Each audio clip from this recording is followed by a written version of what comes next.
Hey there and welcome back to Richmond Woodworks.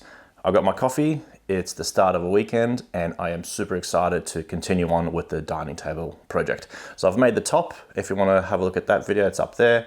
But now what we're going to be doing is actually the base on which the table is actually going to sit. And because I really enjoy making things difficult for myself, what I've decided to do is put a little drawer inside one of the stringers, just so you can put little placemats and stuff inside the actual table itself. So I've made up some plans for this one as well, just going to help me along. So the first thing we need to do is just cut everything up to the specs and have it all ready for joining together.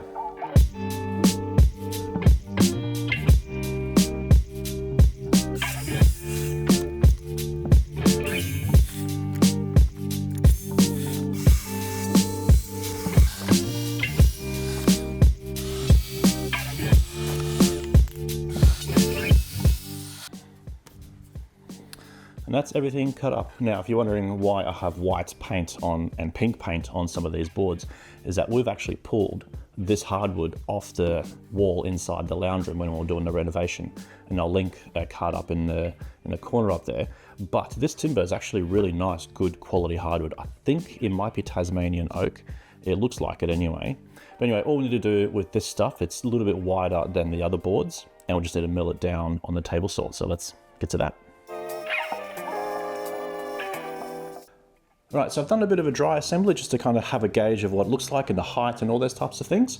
And next thing I'm going to do is just mark out where the dominoes themselves are going to go.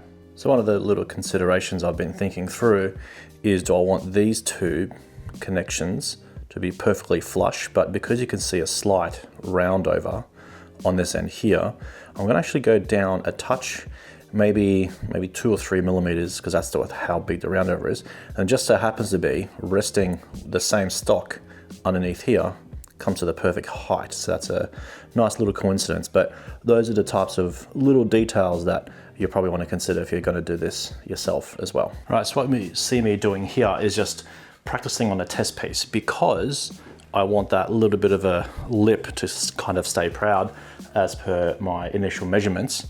I had to set the domino firstly on 20, this is essentially 19 millimeter stock, so it's roughly in the center. And then I set it again on 22. So it's gone actually a millimeter below, and that's exactly how I want it. So that turned out quite good. So I'm glad I had this little test piece lying around.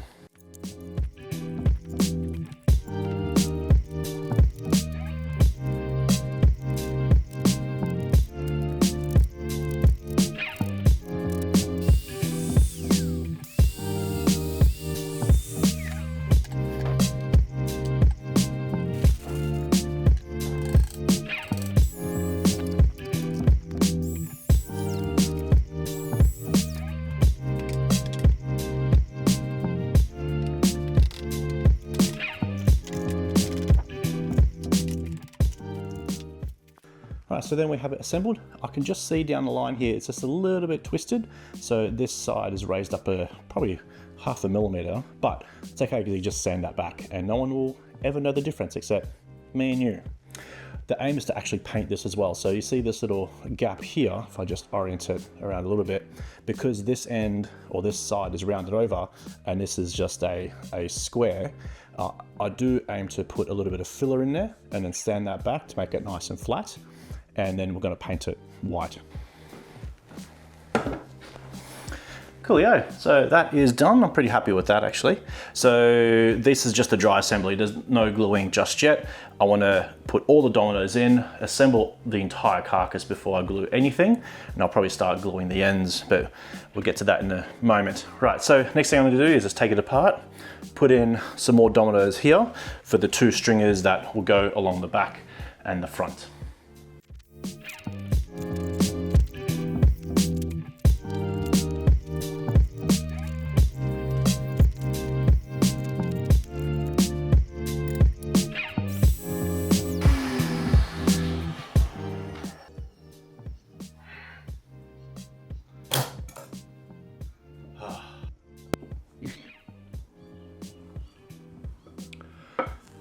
So, as it turns out, after all the labels and everything, even marked little circles of where to cut, a cut on the wrong side. Fantastic. All right, not the end of the world. Mistakes happen. Thankfully, we're painting this, I can just fill in this little hole I just made. I give up. Might take a break. So this blue tape is marking the inside, but I've made the hole on the outside.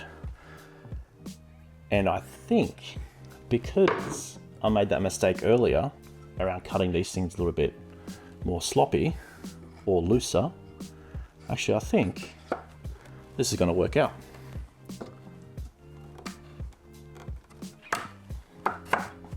Ah, there you go. Problem solved. I don't have to fill the gap. Excellent. So let me move this sticker on the new inside, and this will be our little secret.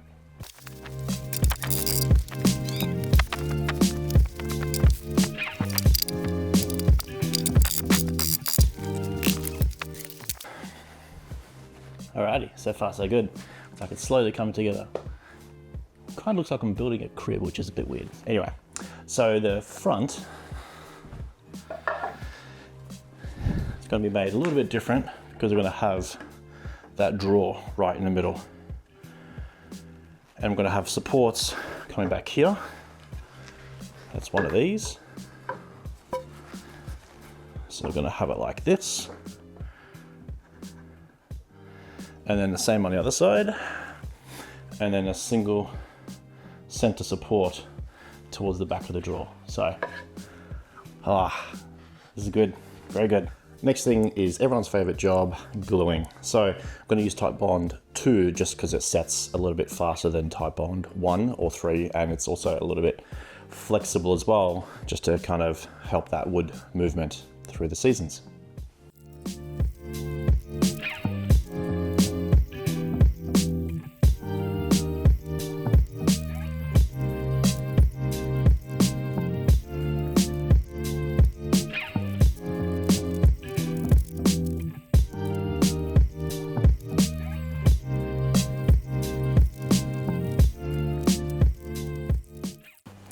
So now we play the wait for the glue to dry game.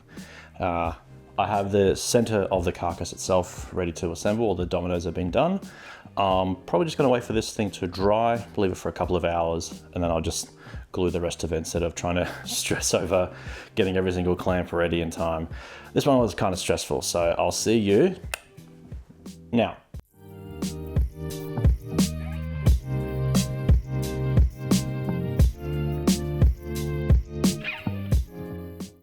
Rightio, so next morning, and I have my cup of coffee.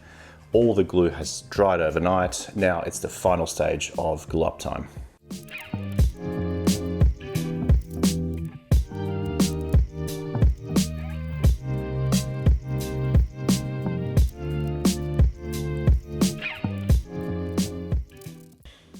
As much fun it is to watch glue dry, I think we should just start making a drawer.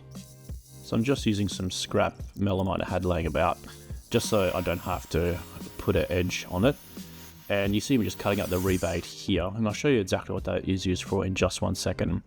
So after putting through some pocket holes, took about maybe 10 seconds in total, I want to just assemble the box itself. Now you'll notice that the bottom is missing, which I'm going to add in just 1 second. Here's the bottom here, and what I want to do is put it inside that rebate. So when you look at it from the side, you don't really see that MDF edge. A little bit of glue, not that it probably does much to this melamine 3mm MDF, and some staples later, we have a drawer that's ready to go. So what we need to do is just put in some of the drawer slides. So you'll see I mounted some bits of scrap timber from underneath just to make it the same level as that stringer. And after that goes in, it puts a weight on the back so we can align the drawers with the front of the drawer slides. And here, just put some clamp timber underneath just to put the drawer front on, line that up. A few countersunk holes later, we are good to go to screw it in. And there we go, drawer front is on. Next, everyone's most favorite job, sanding.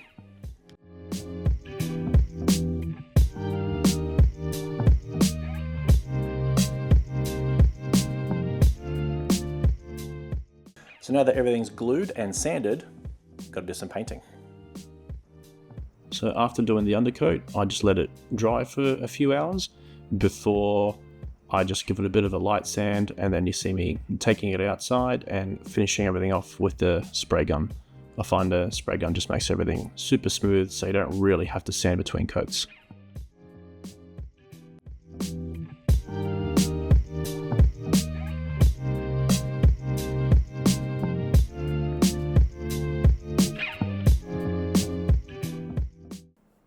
Now to attach these Z-clips, all you need to do is just crack out the old biscuit joiner, adjust the height to the exact height of the Z-clip, and just cut some holes.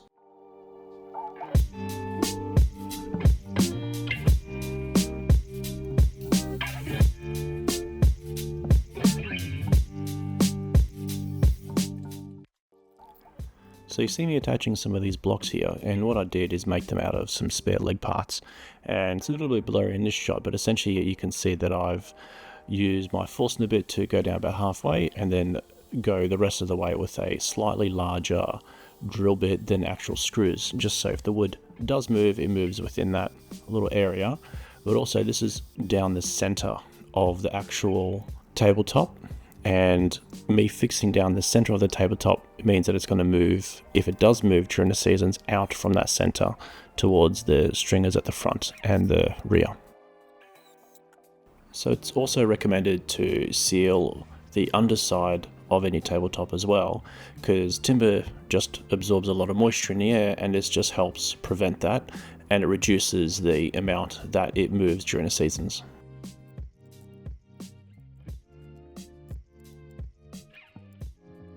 As I screw this support in, you can see how much the table actually flexes and just how much it moved in shed. We apply a couple coats of that hard wax, and then we put in the drawer and we are good to go. So let's have a look at the final product.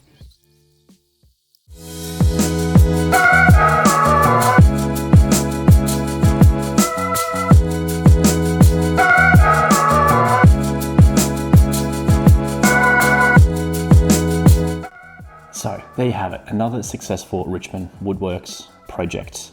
I'm pretty happy with this bench. It's at a really good size at, a bit over 1.5 meters wide, or just under 6 feet. So it's perfect for 4 people. We don't really have a lot of space in the kitchen. That's pretty much it, what you see here. But the brightness of it actually brightens up the room and makes it feel a little bit more open, which is great. It's a pretty small, pokey kitchen, and the height is fantastic. So we'll come in from grocery shopping, dump all the bags here, sort everything out so we don't use up some of that valuable bench space, of which we don't really have much in the kitchen. Anywho, that's it from me, or at least for this episode. So if you do like this content, like, subscribe, and do all those good things. And please do leave a comment. I really, really enjoy interacting with each and every single one of you in the comments, as well as on my Instagram page as well. So I might see you over there. I think I've earned a little bit of credit with this build to focus on something back in the workshop. So next project on Richmond Woodworks, I hope to get back into there and focus on some more storage or something else. And I think I have something in mind, so you're just gonna have to wait around for that. Anywho, I hope each and every single one of you have a lovely time at your workshop this weekend, and I'll see you all later. Bye.